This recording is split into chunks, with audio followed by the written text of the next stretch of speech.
Hello दोस्तों, मैं गौरव सिन्हा आप सभी का आपके चैनल कंपटीशन गुरु 92 पे बहुत बहुत स्वागत करता हूँ। पिछले दो वीडियोस इस पे आ चुके हैं बुद्धा के। आज बुद्धिज़्म पे 145 क्वेश्चन टोटल थे। मैं 101 क्वेश्चन कवर कर चुका हूँ। आज बाकी रिमेनिंग क्वेश्चन को कवर किया जाएगा। तो चलिए शुरू करते हैं और बाकी दो वीडियो का मैं लिंक डिस्क्रिप्शन में दे दूँगा। तो चलिए शुरू करते हैं। भारत का आइंस्टाइन के नाम से कौन जाना जाता है? कालिदास, अश्वघोष, नागार्जुन या धर्मपाल? नागार्जुन को भारत के आइंस्टाइन के रूप में जाना जाता है। नागार्जुन को भारत का आइंस्टाइन कहे जाने का कारण क्या है? आइंस्टाइन सापेक्षतावाद सिद्धांत की तरह ही उन्होंने शून्यवाद दर्शन का प्रतिपादन किया। आइंस्टाइन की तरह ही उनके भी बुद्धिमत्ता पर आज शोध होता है। उन्होंने माध्यमिकता एवं प्राज्ञा परिमिता सूत्र नामक पुस्तक की रचना की थी। वे कनिष्क के महान दरबारी थे। इनमें से कौन होगा? जरा आप 2 सेकेंड के लिए सोचिए, तब मैं आंसर देता हूँ। इसका ऑप्शन नंबर 1 है। आइंस्टाइन की सापेक्ष थ्योरी ऑफ रिलेटिविटी ने जो आइंस्टाइन ने दी थी, उसी तरह इन्होंने नागार्जुन ने भी शून्यवाद का थ्योरी ऑफ रिलेटिविटी का सिद्धांत दिया था। फिर शून्यवाद व माध्यमिक दर्शन का प्रतिपादन किसने किया था? शून्यवाद व माध्यमिक दर्शन का प्रतिपादन किसने किया था? 30 सेकेंड है आपके पास। आपके सामने 4 ऑप्शन है: वसुमित्र, नागार्जुन, अश्वघोष और उपाली। इसका answer option number B, Nagarjuna. Nagarjuna को किस सातवाहन शासक के समकालीन माना जाता है? सोचिए। सातवाहन: कर्णी प्रथम, गौतमी पुत्र सातकर्णी, यज्ञश्री सातकर्णी, विशिष्ट पुत्र पुलवमावी। इसको यज्ञश्री सातकर्णी, ठीक है। ये बताते हैं। पाली पुस्तक मलिंदपहो के मलिंद के साथ बातचीत करने वाले बौद्ध भिक्षु कौन थे? अश्वघोष थे, नागसेन थे, वसुमित्र थे, गोशाल थे। नागसेन थे, ठीक है। फिर निम्नलिखित में से कौन महायान संस्कृत के लेखक हैं जो पहले हीनयान संप्रदाय के बौद्ध थे? निम्नलिखित में से कौन महायान संस्कृत के लेखक हैं? महायान, देखिए बौद्ध धर्म जो है वो 2 भागों में बटा हुआ था, हीनयान और महायान। हीनयान और महायान में डिफरेंस ये था कि जो महायान था वो पुनर्जन्म को मानता था, लेकिन जो हीनयान था वो पुनर्जन्म को नहीं मानता था। महायान मूर्ति पूजा पर विश्वास रखता था, लेकिन महायान मूर्ति पूजा पर विश्वास नहीं रखता था, ठीक है। और महायान में जो है इतना, ठीक है, बाकी बुद्ध पढ़ाएंगे तो बताएंगे, ठीक है। हाँ, तो हीनयान संप्रदाय निम्नलिखित में से महायान संस्कृति के लेखक हैं जो पहले हीनयान संप्रदाय के बौद्ध थे? अश्वघोष, नागार्जुन, असंग या वसुबंधु। इसका है आंसर नंबर डी, वसुबंधु, ठीक है। बौद्ध धर्म पर भाष्य लिखने वाला प्रथम सर्वश्रेष्ठ भाष्यकार कौन था? बौद्ध ग्रंथों पर भाष्य लिखने वाला सर्वश्रेष्ठ भाष्यकार कौन था? बुद्ध घोष थे या फिर अश्वघोष थे, नागार्जुन थे, वसुमित्र थे? इसका आंसर नंबर ए है, बुद्ध घोष थे, ठीक है। अगला है बौद्ध दार्शनिकों में किसने प्रथम शताब्दी पूर्व में चीन जाकर बौद्ध ग्रंथों का चीनी भाषा में अनुवाद किया था? बुद्ध घोष, नागार्जुन, अश्वघोष या धर्मकीर्ति? इसका आंसर नंबर बी है, नागार्जुन, ठीक है। जापान में बौद्ध विचारों के संप्रेषण में अपनी महत्वपूर्ण भूमिका निभाने वाले किस जापानी सम्राट की तुलना भारत के शासक अशोक से की जाती है? कामाकुरा, हेइना, सुइको या शोताकू? ये की जाती है शोताकू की तुलना भारत के सम्राट अशोक से की जाती है, ठीक है। फिर है, हाँ, बौद्ध तर्कशास्त्र की स्थापना करने वाला विद्वान जिसे मध्ययुगीन न्याय का पिता कहा जाता था वह बौद्ध तर्कशास्त्र की स्थापना करने वाला विद्वान जिसे मध्ययुगीन न्याय का पिता कहा जाता था वह है दिरनांग, अश्वघोष, कुमारजीव या धर्मकीर्ति? वो है दिरनांग। कौन है? दिरनांग, ठीक है। कवि, संगीतकार, धर्म प्रचारक, नाटककार एवं कथाकार किस बौद्ध विद्वान की तुलना मिल्टन, गेटे और वाल्टेयर से की जाती है? कवि, संगीतकार, धर्म प्रचारक, नाट्यकार एवं कथाकार किस बौद्ध विद्वान की तुलना मिल्टन, गेट और वाल्टेयर से की जाती है? धर्मकीर्ति, बुद्ध पालित, चंद्रकीर्ति या अश्वघोष? अश्वघोष से तुलना की जाती है, ठीक है। मैक्स मूलर ने किसे संसार का सबसे महान व्याकरणाचार्य कहा है? ये कहा है आपको नागार्जुन, अश्वघोष, पाणिनि, कौटिल्य में से किसे कहा है? पाणिनि को जो है मैक्स मूलर ने संसार का सबसे महान व्याकरणाचार्य कहा है, ठीक है। मतलब व्याकरण किस ज्ञाता जिसे कहते हैं। किस विद्वान ने संपूर्ण बौद्ध संसार में व्याकरण दार्शनिक और कवि के रूप में प्रसिद्धि प्राप्त की है? चंद्रकीर्ति, धर्मकीर्ति, चंद्रगोमिन या पाणिनि ने? इसका आंसर है चंद्रगोमिन, ठीक है। आगे बढ़ते हैं। बौद्ध धर्म को संरक्षण प्रदान करने वाला अंतिम राजवंश पाल वंश के काल में कौन सा बौद्ध मठ नहीं बना था? बौद्ध धर्म को संरक्षण प्रदान करने वाले अंतिम राजवंश पाल वंश के काल में कौन सा बौद्ध मत नहीं बना था? नालंदा, सोमपुरी, ओदंतपुर या विक्रमशिला? इसका आंसर है नालंदा। ठीक है। फिर बौद्ध धर्म की आलोचना एवं वैदिक परंपरा के समर्थन करने के लिए कौन विख्यात है? बौद्ध धर्म की आलोचना एवं वैदिक परंपरा के समर्थन करने के लिए कौन विख्यात है? आर्यदेव, धर्मकीर्ति, कुमारिल या उमा स्वामी? तो इसका आंसर नंबर सी है कुमारिल। ठीक है, कुमारिल। देखिए, आप इसको वीडियो को कम से कम 2 से 3 बार ज़रूर देखिएगा, तभी आप लोगों को फ़ायदा होगा, अन्यथा एक बार में कोई भी चीज़ याद नहीं हो सकती है। जिनको आता है उनके लिए कोई दिक्कत नहीं, लेकिन जिनको नहीं आता, जो पहली बार देख रहे हैं, वो कम से कम 2 से 3 बार जरूर देखिए। और इसके बाद बुद्ध के क्वेश्चन नहीं बन सकते, 145 क्वेश्चन बुद्ध के ऊपर बहुत होते हैं। एशिया और चीन में बौद्ध विचारकों के प्रसार में कश्मीरी मूल किस दार्शनिक ने महत्वपूर्ण भूमिका निभाई? एशिया और चीन में बौद्ध विचारों के प्रसार में कश्मीरी मूल के किस दार्शनिक ने महत्वपूर्ण भूमिका निभाई थी? कुमारजीव, असंग, वसुबंधु या मैत्रेयनाथ? इसका आंसर है कुमारजीव ने। आतिशा कौन थे? एक व्यापारी थे, एक पंडित था, एक बौद्ध विद्वान था, या बुद्ध के प्रिय शिष्य थे? तो इसका है एक बौद्ध विद्वान था। ठीक है। फिर मूर्तिकला की गांधार शैली का सूत्रपात किसके द्वारा किया गया था? हीनयान, महायान, वैष्णव संप्रदाय या शैव संप्रदाय? तो इसका आंसर मैंने आपको पहले बताया था, महायान। निम्नलिखित में से किसके शासनकाल के दौरान प्रसिद्ध अजंता गुफाओं में उत्कीर्णन का काम सबसे पहले शुरू किया गया? निम्नलिखित में से किसके शासनकाल के दौरान प्रसिद्ध अजंता गुफाओं में उत्कीर्णन का काम सबसे पहले शुरू किया गया? कदम, सातवाहन, राष्ट्रकूट या मराठा? तो इसका आंसर है सातवाहन वंश के द्वारा। फिर अजंता कलाकृतियों किससे संबंधित है? अजंता कलाकृतियाँ किस संबंधित? हड़प्पा से, मौर्य काल से, बौद्ध काल से या गुप्त काल से?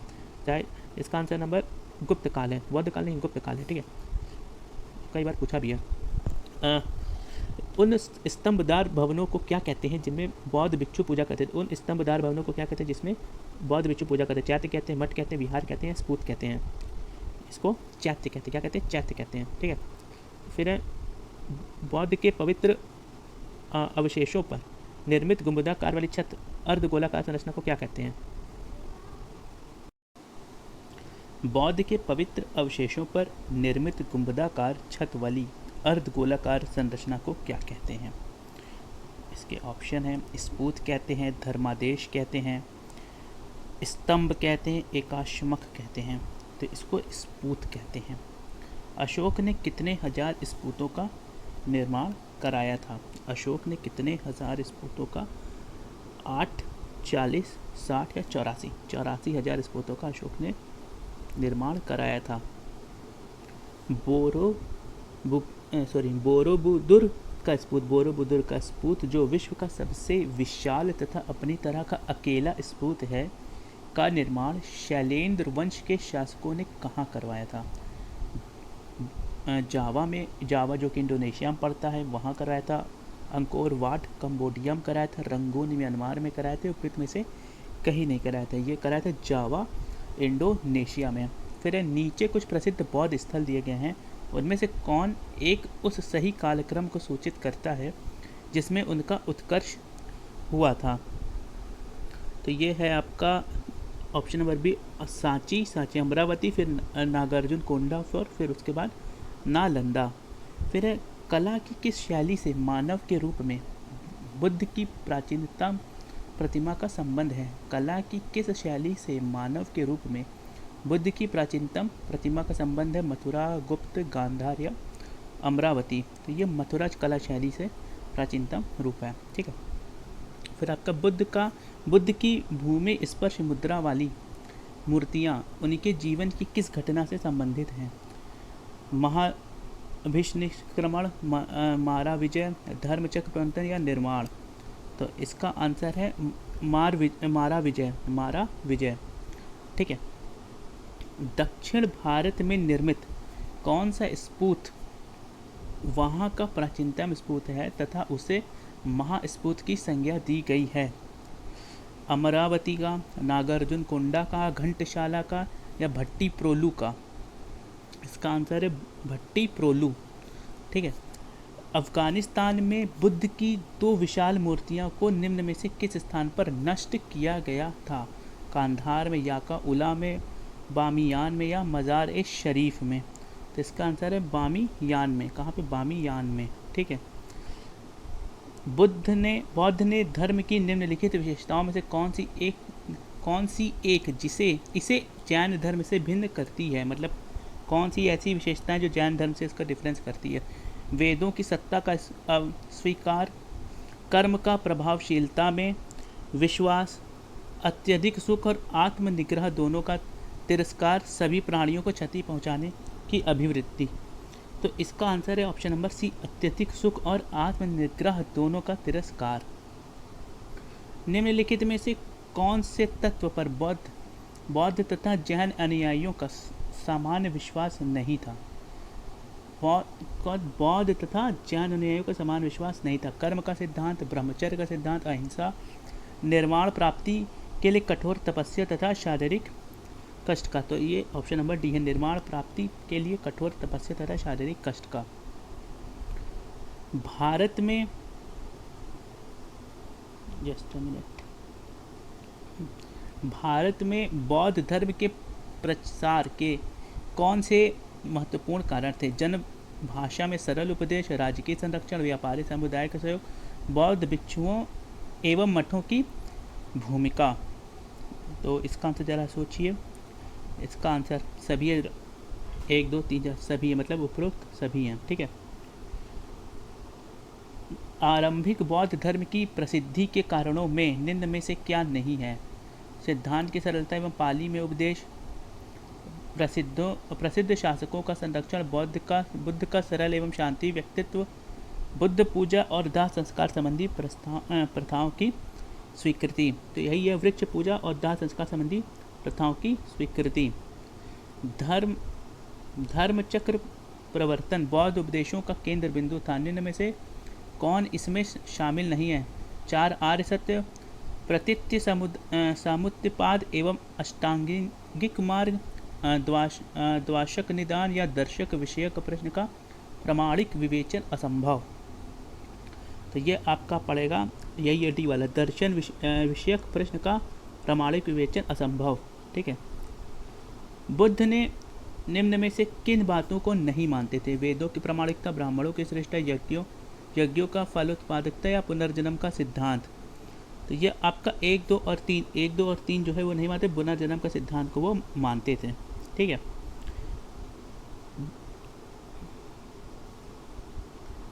बौद्ध धर्म निम्नलिखित में से किन मतों पर विश्वास करता है? संसार में दुख ही दुख है, दुख का मूल कारण अविद्या है, यदि इच्छाओं पर काबू या पा लिया जाए तो निर्माण मिल जाएगा, ईश्वर और आत्मा के अस्तित्व को स्वीकार करना चाहिए। तो यह आपका है, आपका ए है, संसार में दुख ही दुख है, इसमें तो कोई दिक्कत नहीं है। दुख का मूल कारण अविद्या है, ये भी ठीक है। और सी मतलब 1 2 3 है, चौथा वाला नहीं है, तो ठीक है, ऑप्शन नंबर सी हो जाएगा। ठीक है। तत्कालिक ब्राह्मण धर्म में प्रचलित किस विचारधारा को महात्मा बुद्ध ने पूर्ण रूपेण अपना लिया था? तत्कालिक ब्राह्मण धर्म में प्रचलित किस विचारधारा को महात्मा बुद्ध ने पूर्ण रूपेण अपना लिया था? ईश्वर की धारणा, आत्मा का अमरता, वर्ण श्रम धर्म, कर्म का सिद्धांत।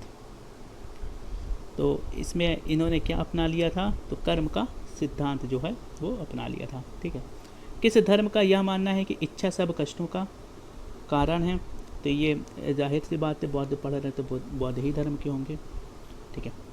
महात्मा बुद्ध ने किस बात के लिए अक्सर अव्याकृत शब्द का प्रयोग करते थे?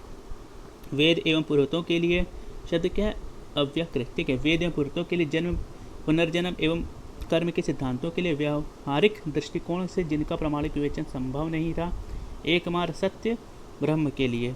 तो इसका आंसर है व्यावहारिक दृष्टिकोण से जिनका प्रामाणिक विवेचन संभव नहीं था। प्रतित्य समुत्पाद किस आर्य सत्य की व्याख्या है? तो दुख का, दुख समुदाय का, दुख निरोध का या दुख निरोध गामिनी का। तो ये है आपका दुख समुदाय का। किसका? दुख समुदाय का। आगे बढ़ते हैं। बौद्ध दर्शन में दुख के कारण की विवेचना कार्य कारण के किस सिद्धांत से हुआ? द्वाशानिदान, क्षणिकवाद, प्रतित्य समुत्पाद या मध्य मार्ग प्रतिपद। तो इसका आंसर है